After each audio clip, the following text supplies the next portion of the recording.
তালিকা করে ফুটপাতের ব্যবসায়ীদের লাইসেন্স দেওয়ার কথা জানিয়েছেন দক্ষিণ সিটি কর্পোরেশনের প্রশাসক মোহাম্মদ আব্দুস সালাম।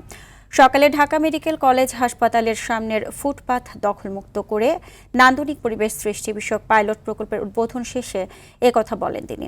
যাদের লাইসেন্স দেওয়া হবে তার বাইরে সড়কের উপর কেউ প্রতিবন্ধকতা সৃষ্টি করলে সিটি কর্পোরেশন কঠোর হবে বলে হুঁশিয়ারি দেন আব্দুস সালাম।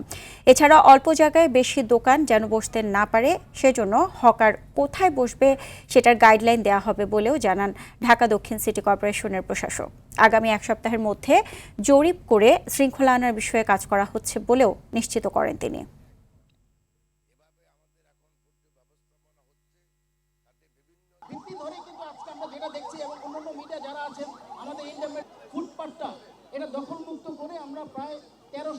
ঢাকা শহরে কোথায় কোথায় কোন ভেন্ডাররা বসবে আমরা সেটা লাইসেন্স দেব। এইখানেও কিছু দোকানপাট আমরা দেব, কিন্তু সেটা আমাদের থেকে লাইসেন্স নিতে হবে যাতে পরিষ্কার পরিচ্ছন্নতা রাখে, ঠিক থাকে। আমরা সব জায়গায় ভেন্ডারদের দেব, কিন্তু কয়টা দেব?